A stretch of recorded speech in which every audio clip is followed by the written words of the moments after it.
Varicose వ్యాధితో బాధపడుతున్నారంట. తక్కువ ఖర్చుతో ట్రీట్మెంట్ కావాలి అనుకుంటే ఎవిస్ హాస్పిటల్ని సంప్రదించండి. ప్రస్తుతం మనతో పాటు లైవ్ కాల్లో అందుబాటులో ఉన్నారు ఎయిర్ కమోడోర్ మధుసూదన్ రెడ్డి గారు. ఒకసారి ఆయనతో మాట్లాడదాం. ఎందుకంటే యుద్ధ విమానాలు నడపటంలో ఆయన నిష్ణాతులు. గతంలో ఆర్మీలో యుద్ధ విమానాలు నడిపున్నారు కాబట్టి ఆయనకి మంచి ఎక్స్పీరియన్స్ ఉంటుంది అన్ని రకాలుగా కూడా. ఒక్కసారి ఆయనతో మాట్లాడి మరిన్ని వివరాలు తెలుసుకునే ప్రయత్నం చేద్దాం. నమస్తే అండి. నమస్తే, జై హింద్. మీలాంటి వాళ్ళతో మాట్లాడడం చాలా హ్యాపీగా ఉంది సార్. ఒకప్పుడు యుద్ధ విమానాలు నడిపినటువంటి మీరు ఈరోజు మా ఎదురుగుండా ఉన్నారు. మీ పిక్ కూడా చూశాను నేను. అవి యుద్ధ విమానం పక్కకే మీరు నిలబడి ఉన్నటువంటి మీ డీపీ కూడా చూశాను. అంటే ఇప్పటికీ స్టిల్ మీరు అదే పిక్ని డీపీగా యూజ్ చేస్తున్నారంటే మీకు ఎంతటి దేశభక్తి అనేది ఉందో అర్థం చేసుకోవచ్చు. ప్రత్యేకంగా చెప్పాల్సిన అవసరం లేదు అందులో. ఇప్పుడు జరుగుతున్నటువంటి ఇష్యూ ఏదైతే ఉందో అది కావచ్చు, లేకపోతే నిన్న ఆపరేషన్ సింధూర్ కావచ్చు, అందులో కూడా యుద్ధ విమానాలను నడిపినటువంటి మహిళగా అందరూ గౌరవిస్తున్నారు, గర్వపడుతున్నారు దేశం యావత్తు కూడా. ఒక మహిళతో సమాధానం చెప్పించింది భారత ప్రభుత్వం పాక్కి అని చెప్పేసి. అసలు యుద్ధ విమానం నడపటం అంటే అత్యంత కష్టమైన వ్యవహారం అని చెప్పేసి నేను విన్నాను. ఒక్కసారి మీ ఎక్స్పీరియన్స్ చెప్పండి సార్. ఎలాంటి కండిషన్స్ మీరు ఫేస్ చేసి ఉంటారు యుద్ధ విమానాలు నడిపినప్పుడు? మీ హయాంలో ఎప్పుడైనా ఎక్కడైనా యుద్ధంలో పాల్గొన్నటువంటి పరిస్థితి ఉందా? ఫస్ట్ ఆఫ్ ఆల్, యుద్ధ విమానం నడపడం అంటే it's very very difficult, complicated. ఇది సింపుల్ కాదు. ట్రైనింగ్ అందుకని ఎక్స్టెన్సివ్ ట్రైనింగ్ ఉంటుంది యుద్ధ విమానం నడపడానికి. ఫస్ట్ బేసిక్ ట్రైనింగ్ ఉంటుంది, అడ్వాన్స్ ట్రైనింగ్ ఉంటుంది, తర్వాత బేసిక్ ఫైటర్ ట్రైనింగ్ ఉంటుంది, తర్వాత మీకు ఏ ఫైటర్ లో పంపిస్తారు అందులో కూడా ట్రైనింగ్ అవుతుంది. Okay, for a pilot to train fully యుద్ధ విమానంలో ట్రైన్ అవ్వాలంటే starting from basic flying training minimum of 2.5 to 3 years పడుతుందండి training. Okay, for getting fully qualified and particular aeroplane. యుద్ధ విమానం ఎందుకు కాంప్లెక్స్ అంటే బికాస్ మొత్తం ఒక యుద్ధ విమానంలో 2 types ఉంటాయండి. సింగిల్ సీటర్ ఫైటర్స్ ఉంటాయి, ట్విన్ సీటర్ ఫైటర్స్ ఉంటాయి. నేను నడిపిన యుద్ధ విమానం Jaguar. It is deep penetration strike air craft అంటారు. ఇట్స్ బాంబర్ అండి, ఫైటర్ బాంబర్ ఎయిర్ క్రాఫ్ట్ అది. దాన్ని నేను నడిపించాను. అది సింగిల్ సీటర్. కాంప్లెక్స్ ఎందుకు అవుతుందంటే మీరు వెపన్స్ తీసుకుపోవడము, ఫ్లై చేయడము, ఆ వెపన్ ని డ్రాప్ చేయడము, ఇవన్నీ చేస్తూ మనకి ఎవరైనా ఎనిమి మన వెంట పడుతున్నారా, కింద నుంచి ఉన్న మిసైల్స్ మనకు ఫైర్ చేశారు, అది కూడా చూసుకుంటూ తప్పించుకొని రావడము. It's a very complex activity. So we are very well train for that. అది డిఫికల్ట్ అండి. ఇవాళ మనకి గర్వకారణం ఏంటంటే మన మహిళలు కూడా, women also are flying fighter aeroplanes. That is the best part. మన రఫాల్లో the best of the aeroplanes are being flown by women pilots. So extensive training ఉంటుందండి. It is not simple, it is not easy, and it's a very very risky business. చాలా risky అండి. Every pilot fortunately air force లో, Indian air force లో ఎలా ఉంటుందంటే fighting force is the pilot. Like ఆర్మీలో fighting forces on the ground, అంటే every ranks నుంచి ఉంటారు, జవాన్ నుంచి ఎవ్రీబడి ఫైట్స్. ఇక సిమిలర్లీ నేవీలో అందరూ అన్ని స్ట్రక్చర్స్ ప్లే చేస్తారు. బట్ ఎయిర్ ఫోర్స్ లో ఫైటింగ్ ఫోర్స్ అంటే యాక్చువల్లీ ఎనిమీ టెరిటరీలోకి వెళ్ళి బాంబ్ డ్రాప్ చేసి వచ్చేవాళ్ళు అంటే it is actually for the fighter pilot. Similarly transport లో కూడా కొన్ని రోల్స్ ఉన్నాయి, హెలికాప్టర్స్ లో కూడా కొన్ని రోల్స్ ఉన్నాయి, వాళ్ళు కూడా ఫైటింగ్ చేస్తారు, అటాక్ కాంబాట్ రోల్స్ ఉన్నాయి వాళ్ళకి. The pilot gets directly involved అండి. So that is how it is risky. Normal inherent risk of flying aeroplane ఉంటుందండి. అంటే ఇప్పుడు మనం గ్రౌండ్ మీద ఇప్పుడు కార్లో వెళ్ళినప్పుడు ఇంజిన్ ఆగిపోతే పక్కన ఆపుకొని రిపేర్ చేయించుకున్నాం అనే పరిస్థితి అలా ఉండదు మన ఎయిర్ లో. ఎనీ టెక్నికల్ డిఫికల్టీ వచ్చిందంటే దాన్ని ట్యాకిల్ చేయాలంటే దానికి కరెక్ట్ యాక్షన్ తీసుకొని ఆ ప్లేన్ సేఫ్ గా తీసుకురావాలి. That is very important aspect. అది కూడా చాలా ట్రైనింగ్ ఉంటుందండి. Extremely difficult, but with training as it is possible. Sir ఇప్పుడు జరుగుతున్న చూస్తున్నారు కదా, అసలు ఎలాంటి సిచ్యువేషన్ అంటే ఇప్పుడు మిసైల్స్ దాడి చేస్తున్నారు, లేకపోతే రకరకాలైనటువంటి వాళ్ళ స్థావరాలని టార్గెట్ చేస్తున్నారు మన ఇండియన్ ఆర్మీ.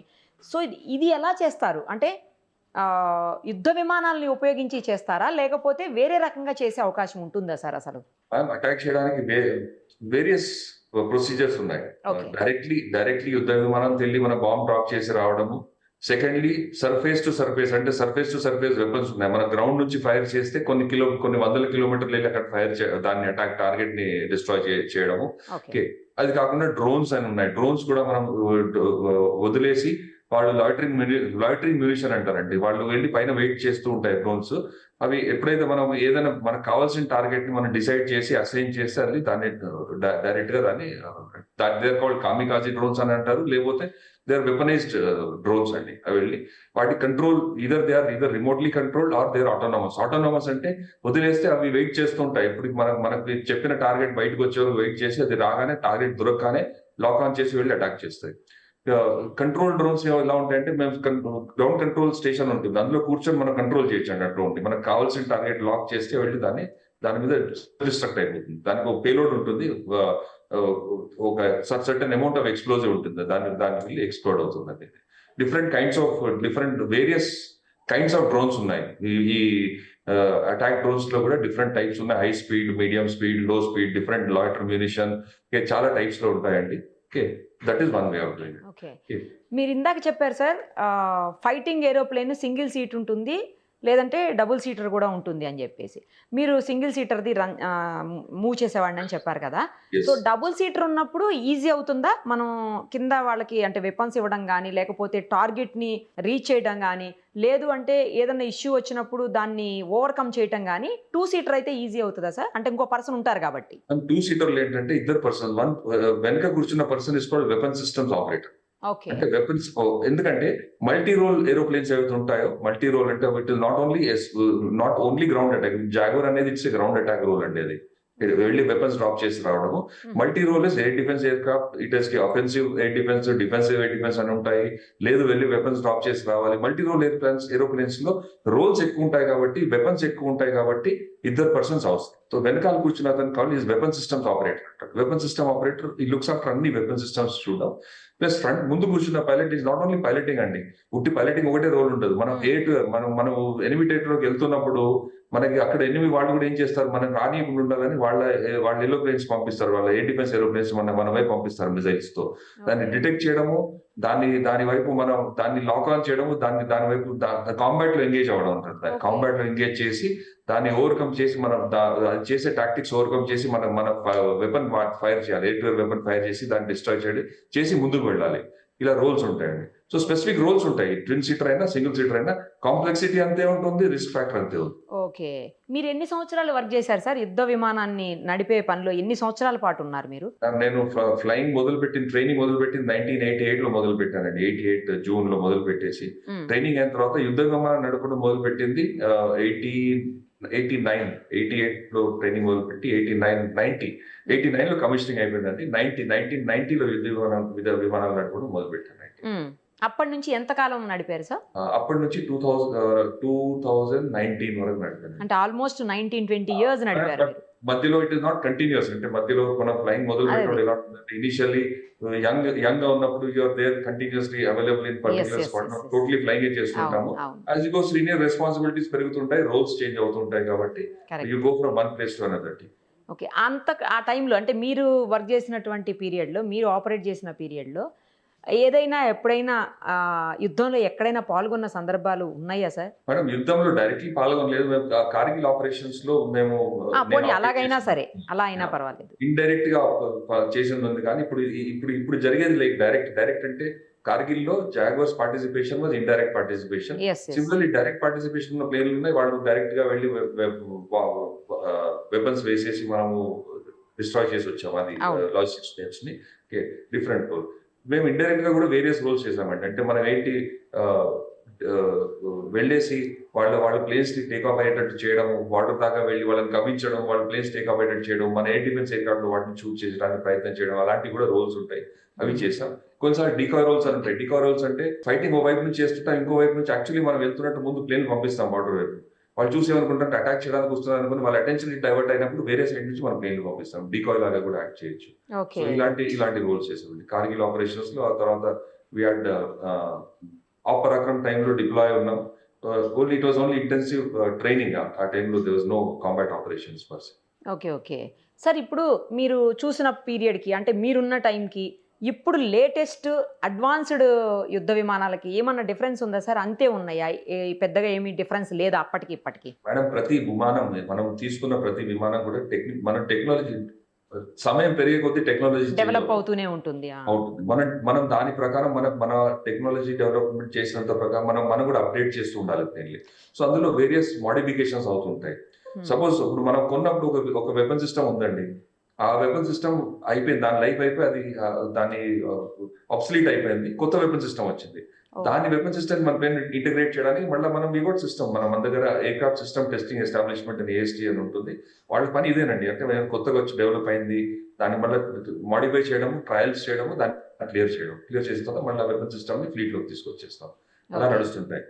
సో ఇప్పుడు కొత్తగా అంటే కొత్తగా మనం లేటెస్ట్ వచ్చింది రఫాల్ అండి. రఫాల్ is 4.5 or 5th generation aircraft అనుకోవచ్చు మీరు. మళ్ళీ ఒకసారి చెప్పండి సార్, ఏది లేటెస్ట్ ది? రఫాల్ అండి. రఫేల్. ఓకే.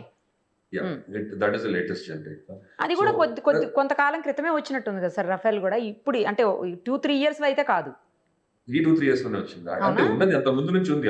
అంత ముందు నుంచి కూడా ఉంది కదా రఫేల్. చేస్తున్నారు మనం తీసుకుంది ఈ మధ్య. ఓకే. వేరియస్ వర్షన్స్ ఉంటాయండి. అంటే వేరియస్ వర్షన్ అంటే మన ప్లేన్స్ లో first generation, second generation, third, fourth. అలాగా. ఫైన్. ఓకే, అర్థమైంది. దీన్ని రఫాల్ 4.5 జనరేషన్ అంటారు. 5th జనరేషన్ అంటే ఇంకా స్టెల్త్ టెక్నాలజీ అవన్నీ ఉంటే దాన్ని 5th జనరేషన్ అంటారు. ఇలా ఉంటాయండి. దాన్ని బట్టి రోల్ ని బట్టి ఇది ఇంకా ఆల్మోస్ట్ ఫుల్లీ అడ్వాన్స్డ్ ఏమో సార్. అంటే 4.5 జనరేషన్ అంటారు దీన్ని. దాని 5th జనరేషన్ ప్లేన్స్ కూడా ఉన్నాయి కొన్ని. సమ్ ఆఫ్ కోర్స్ మన దగ్గర ఇప్పుడు లేవు కానీ డెవలప్మెంట్ లో ఉన్నాయి. 5th జనరేషన్ ఫైటర్ ఎయిర్క్రాఫ్ట్ అని FGF అంటారు. అవి ఫ్యూచర్ లో వచ్చేయండి. ఓకే. ఇప్పుడు ఎంతసేపు అయితే మీరు ఆపరేషన్స్ లో ఉంటారో, మీరు కావచ్చు లేదా ఎవరైనా మన సైన్యం కానీ, లేదు అంటే ఎయిర్ కమాండర్స్, ఎయిర్ మార్షల్స్ వీళ్ళంతా ఉంటారు కదా సార్, ఎన్ని గంటల పాటు మీరు ఫుడ్ కానీ వాటర్ కానీ తీసుకునే అవకాశం లేకుండా ఉంటుంది అసలు? మేడం, ఫైటర్స్ ఎలా ఉంటుందంటే మన రోల్ ని బట్టి, అంటే మనకి ఏ రోల్ చేయడానికి లైక్ నేను మాక్సిమం నేను ఫ్లైట్ చేసినప్పుడు జాగోస్ లో మాక్సిమం నేను ఫ్లై చేసింది 4.5 to 5 hours చేశాను అది. బట్ అందులో ఫైటర్ ప్లేన్ లో బిగ్గెస్ట్ లిమిటేషన్ ఏంటంటే ఫ్యూయల్ అండి. మనకు కావాల్సిన ఫ్యూయల్ రిక్వైర్మెంట్. ఫస్ట్ అదే ఇంపార్టెంట్ ఏమో sir, fuel important. Aviation turbine fuel అని అంటారు. అది లిమిటేషన్ ఉంటుంది. అంటే మనకి ప్లేన్ చిన్నది కాబట్టి, సైజ్ చిన్నది కాబట్టి లిమిటెడ్ క్వాంటిటీ తీసుకెళ్లొచ్చు. అంతకన్నా ఫ్యూయల్ కావాలంటే ఏం చేస్తామంటే మనం ఎయిర్ లోనే ఫ్యూయల్ నింపుకుంటాం. దాన్ని ఎయిర్ టు ఎయిర్ రీఫిల్లింగ్ అంటారు. సో అంటే వేరే ఫ్లైట్ గానీ లేదా వేరే ఏరోప్లేన్ గానీ ఏదన్నా వచ్చి వేరే ట్యాంకర్ ఏరోప్లేన్ వస్తుంది. సో మన మిషన్ ని బట్టి ఉంటుంది. సపోజ్ నా ఫస్ట్ మిషన్ ఇక్కడ వరకు వెళ్ళి ఇక్కడ వెపన్స్ డ్రాప్ చేసి రావాలి, సెకండ్ మిషన్ ఇక్కడ నుంచి ఇంకో చోటుకి వెళ్ళాలి, అక్కడ కూడా వెపన్ డ్రాప్ చేసి రావాలి.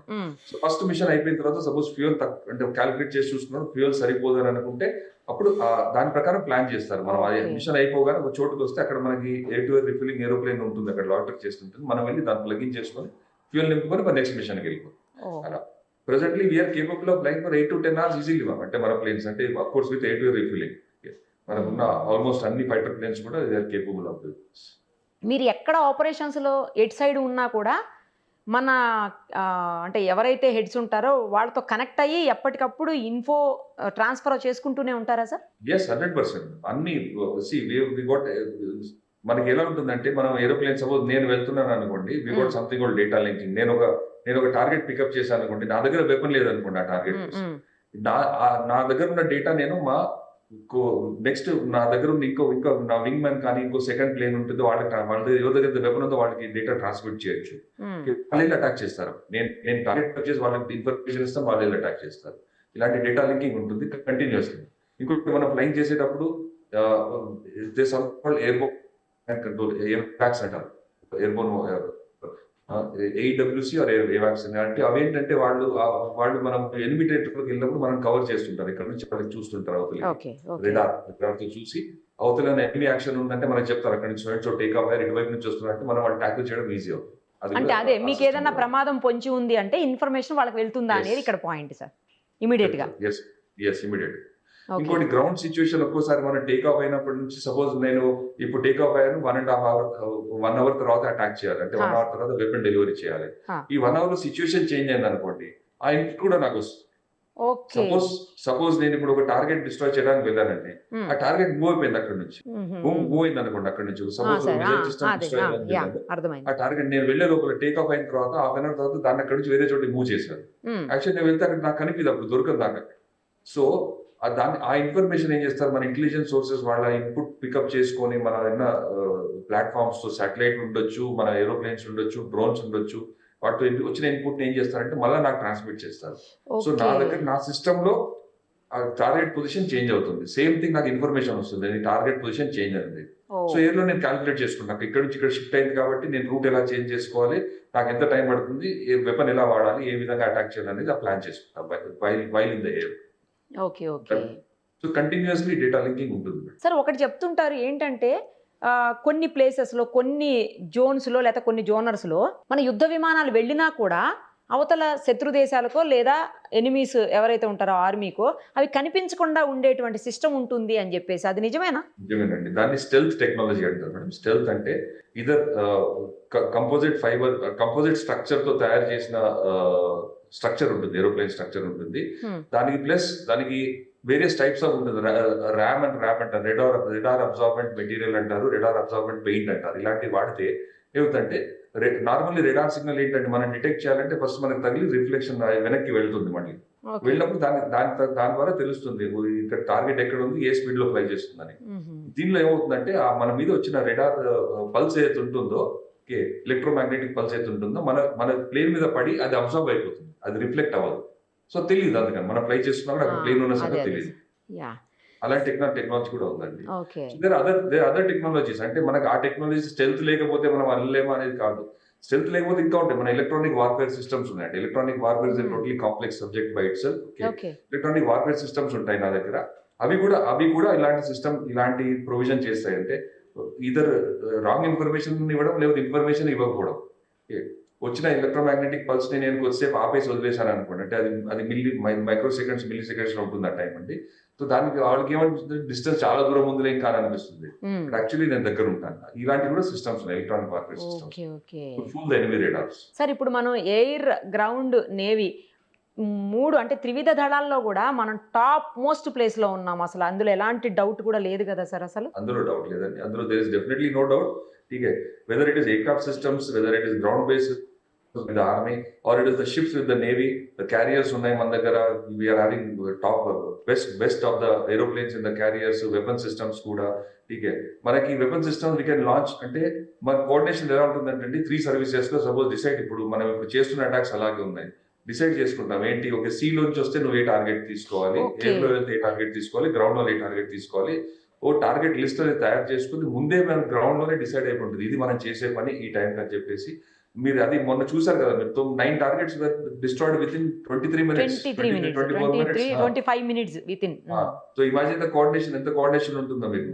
Everything is coordinated. అంటే మళ్ళీ డిఫరెంట్ ప్లేసెస్ నుంచి వెళ్ళినా కూడా, నేవీ షిప్ ఎక్కడో ఉన్నా కూడా, ఆర్మీ కింద నుంచి వాళ్ళు ఫైర్ చేసుకున్నా కూడా, ఈ కోఆర్డినేషన్ ఏంటంటే ఈ టైంలోనే మనం ఈ with in the short available time మనం చేయాలని చెప్పి. అందుకే that is why it is called surgical strikes అంటారు. అంత కేర్ఫుల్ గా ఒక సర్జరీ చేసినట్టు కేర్ చేయడం అంటే దాని సర్జికల్ స్ట్రైక్ అంటారు. It's precision attack.